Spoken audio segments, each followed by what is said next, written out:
যেদিন ভাঁড়ের হ্যান্ডেল হবে, স্যান্ডো গেঞ্জির বুক পকেট হবে, সেই দিনকে গিয়ে তৃণমূলের জাতীয় কর্মসমিতি হবে। এবার আঞ্চলিক দল, তার আবার জাতীয় কর্মসমিতি, তাতে আবার কে ডাক পেলো না পেলো তাই নিয়ে আবার আলাপ আলোচনা। কল্যাণবাবু আগে নিজের দলটাকে সামলান না। নিজেদের দলে মমতা বন্দ্যোপাধ্যায়কে লোকে চাইছেন, আগে এই দিকটা সামলাক, তারপরে বাদবাকি অন্য প্রধানমন্ত্রী নিয়ে আলোচনা করবেন। চূড়ান্ত কুরুচিকর মানসিকতার পরিচয়। এই 150 গ্রামের যে প্রেক্ষাপটটা যে জায়গায় বলতে চাইছে, এটা কত বড় অসংবেদনশীল, কত বড় আহাম্মক হলে এই ধরনের কথা মানুষ বলতে পারে। যখন মানুষ প্রকৃত অর্থে ভোট দিতে পারবে 26-এর নির্বাচনের পরে, তখন দেখবো এই 150 গ্রাম, 50 গ্রাম, 100 গ্রাম কোথায় থাকে।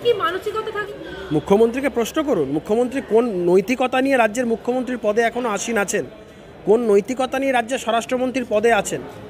সাধারণ মানুষ ছেড়ে দিন, দলের লোকেরা তার বিরুদ্ধে অনাস্থা জ্ঞাপন করছে। এই নিয়ে মুখ্যমন্ত্রী বলুন কিছু। জমিদার পাহারাদার কোনো কিছুই নয়, চোরেদের সর্দার, ডাকাতের সর্দার। এই গোটা সরকারটা যেভাবে চলছে, চুরি ডাকাতি লুট, এর বাইরে তো কিছুই নয়। বড় বড় ডায়লগ মারছেন, তার কারণ হচ্ছে মানুষের রায়ের প্রতিফলন এটা নয়। লুট করে ভোট করেছেন, এগুলোকে বেস করে বড় বড় ডায়লগ মারছেন। যেদিন মানুষ সত্যি করে ভোট দিতে পারবে পশ্চিমবঙ্গে, তৃণমূলকে দূরবীন দিয়ে খুঁজে পাওয়া যাবে না। সাধারণ মানুষের রায়ের যেদিনকে প্রকৃত অর্থে প্রতিফলন হবে, তৃণমূলকে খুঁজে পাওয়া যাবে না।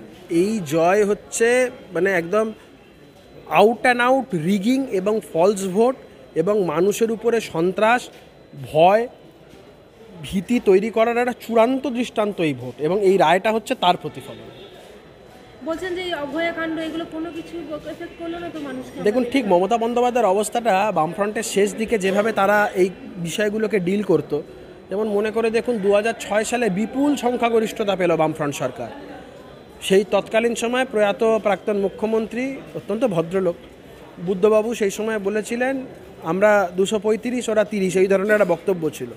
তখন বিরোধী দলে ছিল তৃণমূল কংগ্রেস।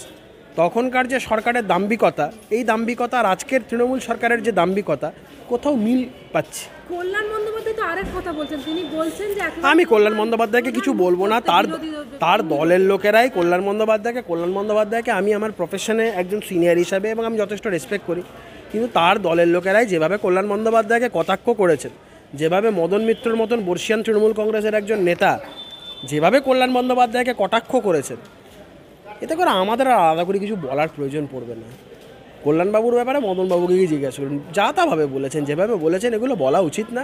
কল্যাণবাবু একজন বর্ষিয়ান লোক, দলের মধ্যে ক্ষোভ বিক্ষোভ থাকতে পারে, কিন্তু একজন এত বড় একজন মানুষকে এই ধরনের আক্রমণ করা আমার বোধহয় মনে হয় এটা ঠিক বলেননি। তিনি বলছেন কংগ্রেস বাদ দিয়ে এখন মুখ্যমন্ত্রীকে প্রধান মুখ করতে বিরোধীদের সারা ভারতবর্ষে। কে বলছে এটা?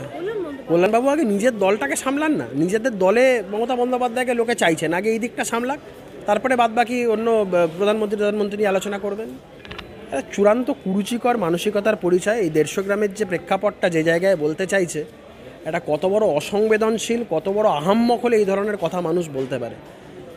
যেইভাবে এই কথাগুলো বলছে, তাতে করে দেখো এদের যে রাজনৈতিক ভবিষ্যৎ, এই ভবিষ্যৎ তো অন্ধকার যদি এই ভাবমূর্তি বা এই চিন্তাভাবনা বা এই মানসিকতা নিয়ে রাজনীতি করে।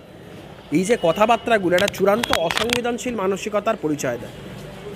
150 গ্রাম ভোট পেয়েছে না 50 গ্রাম ভোট পেয়েছে, এটা যখন নির্বাচনের রেজাল্ট বেরোবে, যখন মানুষ প্রকৃত অর্থে ভোট দিতে পারবে 26-এর নির্বাচনের পরে, তখন দেখবো 150 গ্রাম, 50 গ্রাম, 100 গ্রাম কোথায় থাকে। কি মানসিকতা থাকলে এরকম ধরনের মন্তব্য করা যায়, এরকম একটা সেনসিটিভ ইস্যু নিয়ে? মানসিকভাবে অসুস্থ, এর থেকে বেশি কিছু বলা যায় না। এই রাজ্যটা ধর্ষণের স্বর্গরাজ্য হয়ে গেছে, ধর্ষকদের স্বর্গরাজ্য। যে রাজ্যে মুখ্যমন্ত্রীর নির্দেশে একটা ধর্ষণের ঘটনা ঘটে যাওয়ার পরে গোটা রাজ্য প্রশাসনকে লাগিয়ে দেওয়া হয় সমস্ত তথ্য প্রমাণ লোপাট করার ক্ষেত্রে, এবং বিভিন্ন জায়গাতে দেখা যায় যত দোষী ব্যক্তিদের ক্ষেত্রে মদতকারী শক্তির নাম হচ্ছে তৃণমূল কংগ্রেস বা তার নেতারা, তো সেই ক্ষেত্রে কি এক্সপেক্ট করা যাবে? এই রাজ্যটা হচ্ছে অরাজকতার স্বর্গরাজ্য হয়ে দাঁড়াচ্ছে। একটা ঘটনা ঘটলো, দেখলাম একেবারে মুখ্যমন্ত্রী ফাঁসি অবধি দাবি করলেন, তারপরে তো ঘটনা কমছে না। আজকে 5 বছরের সরকারের সদিচ্ছা, সরকারের মানসিকতা, এগুলো কোনো সময় যিনি ধর্ষিত হচ্ছেন তার পক্ষে নয়, যে ধর্ষণ করছে তার পক্ষে। সমস্যাটা সেই জায়গাতে। এত কিছু আমরা দেখলাম ঘাটালে একেবারে ধুন্ধুমার কাণ্ড, মানে ও কামাইয়ের লড়াই, কে কম খাবে কে বেশি খাবে, ওই নিয়ে মারপিট। হ্যাঁ, ও মারবে, মাথা ফাটাবে, মারবে, মরবে, ওর নিজেদের ব্যাপার, কামাইয়ের ব্যাপার, ওখানে আমাদের কোনো বক্তব্য নেই। নিজেরা লড়ুক মরুক, যা পারে করুক গিয়ে। কেন এই লাঠিসোঁটা নিয়ে মারপিট একেবারে দেবে? তো বললাম তো, কামাইয়ের ব্যাপার, কামাই রোজগারের ব্যাপার। কে কত কামাবে, কার কত ভাগ হবে, এই নিয়ে লড়াই। যা পারছে করুক, মরুক। দলটা তো তৃণমূল তো একটা কী করা যাবে, কী করা যাবে? ওদের দল, ওদের পাঁঠা, ওরা মাথায় কাটবে না লেজে কাটবে, ওদের ব্যাপার।